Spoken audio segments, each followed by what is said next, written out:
Hello बच्चों, स्वागत है आपका हमारे यूट्यूब चैनल ज्ञान बिंदु केमिका में, जिसमें हम लोग क्लास 12th केमिस्ट्री के लेक्चर को कवर किया जाएगा। ये हमारा पहला वीडियो है और पहला लेक्चर है।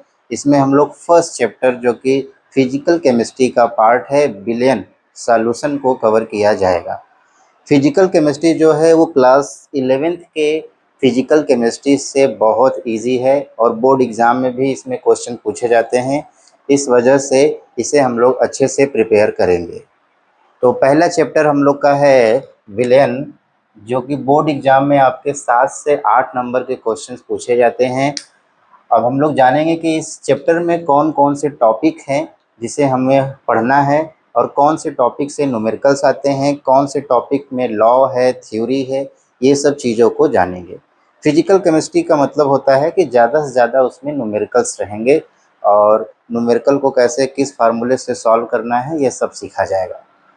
तो विलेन चैप्टर में जो फर्स्ट हमारा हेडिंग रहेगा विलेन ही रहेगा, और विलेन क्या होता है, कितने प्रकार का होता है, ये जानेंगे। उसके बाद दूसरा टॉपिक है विलेन के सांद्रता पद, कंसंट्रेशन टर्म्स। सबसे इम्पॉर्टेंट टॉपिक्स यही है जो हम लोग क्लास 11th में भी थोड़ा बहुत पढ़े हुए हैं।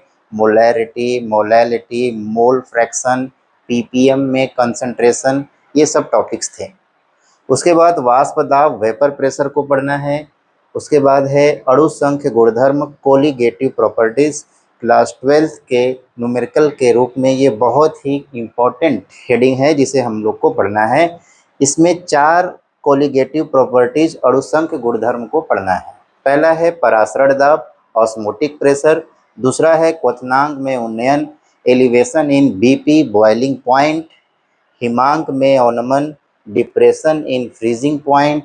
एंड द लास्ट इज वाष्प दाब में अपेक्षिक अवनमन। इसके बाद 2 टॉपिक और बचते हैं, want half factor, want half गुणांक। वांट हाफ गुणांक जेई और नीट के एग्ज़ाम में इससे रिलेटेड क्वेश्चन पूछे जाते हैं। छोटा सा टॉपिक है और इसका कोलिगेटिव प्रॉपर्टीज़ में क्या यूज है ये भी हम लोग देख लेंगे। और लास्ट रहेगा, इसे तो चैप्टर की स्टार्टिंग में ही पढ़ना चाहिए था, लेकिन हम लोग इसे लास्ट में ही पढ़ेंगे, हमारे लिए अच्छा रहेगा। गैसों की द्रव में विलेयता, solubility of gases in liquid. तो चलिए हम लोग स्टार्ट करते हैं हमारा फर्स्ट चैप्टर, चैप्टर 1 विलेन, और पहला टॉपिक रहेगा सॉल्यूशन। तो सॉल्यूशन क्या होता है, ये हमारे दिमाग में आते ही सबसे पहला क्वेश्चन आता है कि पानी है, वाटर है, उसमें आप चीनी डाल दीजिए, उसमें नमक डाल दीजिए, उसी को सॉल्यूशन कहते हैं। हाँ, ये भी ठीक है, लेकिन इसका जो टेक्निकल फार्मूला है, टेक्निकल डेफिनेशन है, परिभाषा है, उसे हम लोग इस तरीके से जानेंगे कि विलेन क्या होता है। 2 या 2 से अधिक पदार्थों का समांगी मिश्रण विलेन कहलाता है। 2 या 2 से अधिक पदार्थों का समांगी मिश्रण विलेन कहलाता है। होमोजीनियस मिक्सचर, सॉल्यूशन क्या होता है, होमोजीनियस मिक्सचर। 2 और मोर देन 2 सब्सटेंस का होमोजीनियस मिक्सचर ही सॉल्यूशन कहलाता है। सॉल्यूशन के 2 कंपोनेंट होते हैं, एक होता है विलेय सॉल्यूट, एक होता है विलायक सॉल्वेंट। विलेय में देखिए ये 3 अक्षर छिपा है, तो इसके ट्रिक से इसका परिभाषा याद कर सकते हैं कि विलयन में जिसकी मात्रा कम होती है उसे विलेय कहते हैं, और विलयन में जिसकी मात्रा अधिक होती है, देखिए इसमें 4 वर्ड है अधिक, जिस विलयन में जिसकी मात्रा अधिक होती है उसे विलायक कहते हैं, सॉल्वेंट कहते हैं। जैसे अगर आप नमक और पानी को मिलाएंगे तो जाहिर सी बात है नमक की मात्रा कम रहेगी, तो जो सॉल्ट रहेगा वो विलेय का कार्य करेगा, और जो वाटर रहेगा वो आपका विलायक का कार्य करेगा। इस हिसाब से हम लोग विलेय और विलायक को अलग करते हैं। एक दूसरा परिभाषा है भी है, आप उसे बता सकते हैं, वो क्या है, विलेय क्या होता है, जिसे घोला जाता है उसे विलेय कहते हैं, और जिसमें घोला जाता है, जिसमें डिज़ोल्व किया जाता है, उसे विलायक कहते हैं। लेकिन सबसे अच्छा तरीका यह है, अमाउंट से पता कर लेंगे, जिसका अमाउंट अधिक है उसे विलेय कहेंगे, जिसका अमाउंट कम है उसे विलायक कहेंगे। जैसे हम एक एग्जांपल ले लेते हैं, कहीं पे लिखा है 20% एथेनॉल सॉल्यूशन। तो 20% एथेनॉल सॉल्यूशन का क्या मतलब है? इसका मतलब ये है कि 20% एथेनॉल है, बाकी जो 80% है वो आपका क्या है? वाटर है। तो इस तरीके से हमको पता चलेगा कि एथेनॉल 20% है तो इसका अमाउंट कम है, ये विलेय है, और 80% वाटर है तो ये क्या हो जाएगा? विलायक हो जाएगा, सॉल्वेंट हो जाएगा। तो एक ये तरीका है। उसके बाद हम लोग जानेंगे कि विलयन के प्रकार क्या क्या है। विलयन के मुख्यतः कई प्रकार है, लेकिन अभी हम लोग जानेंगे ठोस विलयन, द्रव विलयन, गैस विलयन। देखिए, विलयन शब्द दिमाग में आते ही हमको लगता है कि विलयन का मतलब लिक्विड। ऐसा कोई बात नहीं है कि विलयन लिक्विड के ही फॉर्म में हो, वो गैस के भी स्टेट में हो सकता है, द्रव में भी हो सकता है और ठोस में भी हो सकता है। बस कंडीशन क्या है? वो होना चाहिए समांगी मिश्रण, होमोजीनियस मिक्सचर। ठीक है। जब दो पदार्थों को आपस में मिला दिया जाए और वो मिल जाए तो उसी को हम लोग बोलते हैं समांगी मिश्रण। तो दो पदार्थों को मिलाने पर अगर वो ठोस भी बना ले तो वो ठोस विलयन कहलाएगा, द्रव बना ले तो द्रव विलयन कहलाएगा, गैस बना ले तो गैस विलयन कहलाएगा। जैसे नमक को पानी में डाल दिया जाए तो वो कौन सा विलयन बनाएगा? वो द्रव विलयन बनाएगा।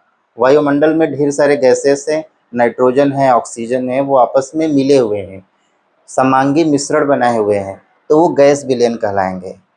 ठोस विलयन का क्या एग्जाम्पल हो सकता है? ठोस विलयन का एग्जाम्पल है एलॉय, मिश्र धातु। मिश्र धातु को एलॉय कहते हैं। दो या दो से अधिक धातुओं, मेटल का वो मिश्रण होता है। जब दो धातुओं को मिला देते हैं तो समांगी मिश्रण बना लेता है, तो उसे मिश्र धातु कहते हैं। और मिश्र धातु ठोस विलयन के एग्जाम्पल में आप ले सकते हैं। तो ये हो गया विलयन और विलयन के प्रकार। इसके बाद हमें जानना है, दूसरा जो टॉपिक पढ़ना है, विलयन के सांद्रता पद, concentration terms of solution. Very very important topic है। इसी से न्यूमेरिकल्स हमको पढ़ना है। तो अब हम लोग अगला टॉपिक देखेंगे,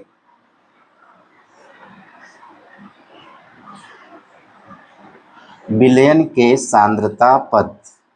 इसे एक और चीज हम लोग बोलते हैं, इसे हम लोग बोलते हैं सांद्रता मापने की विधियां। जो विलयन की सांद्रता होती है, कॉन्सेंट्रेशन होता है, उसे मापने की कौन कौन सी विधियां हैं, ये हमें इसमें स्टडी करना है।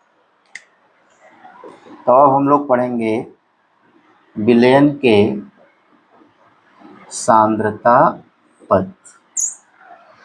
विलयन के सांद्रता पद तो ऑर्डर वाइज क्रम से दिए हुए हैं, लेकिन हम लोग क्या करेंगे इसमें दो तरीके से पढ़ेंगे। एक है आयतन संबंधित,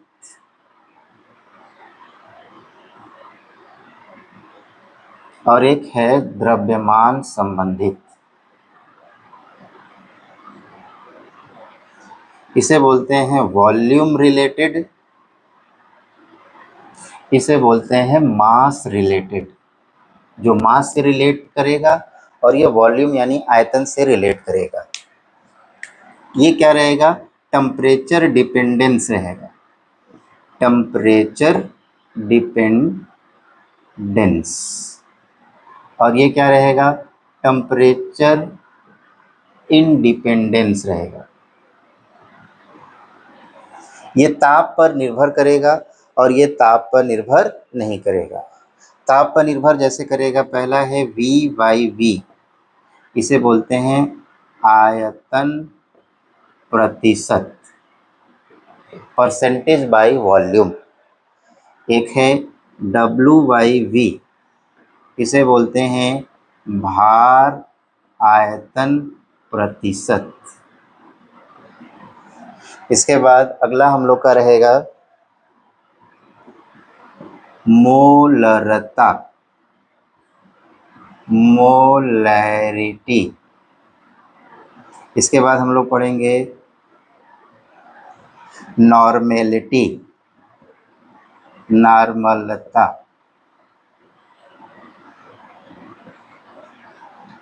तो ये सब जो टर्म्स है, ये चारों आप किस में पढ़ेंगे? आयतन संबंधी है, वॉल्यूम रिलेटेड है, और ये चारों किस पर डिपेंड करते हैं? टेम्परेचर पे डिपेंड करते हैं। इसके अलावा और टॉपिक हैं जो टेम्परेचर पे डिपेंड नहीं करेंगे। मोल प्रभाज, मोल फ्रैक्शन कहते हैं इसे।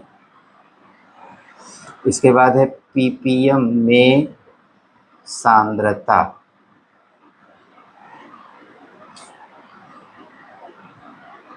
इसके बाद आपका पढ़ना है हमें मोललता, मोलैरिटी, और एक पहला था W/W, इसे बोलते हैं भार प्रतिशत।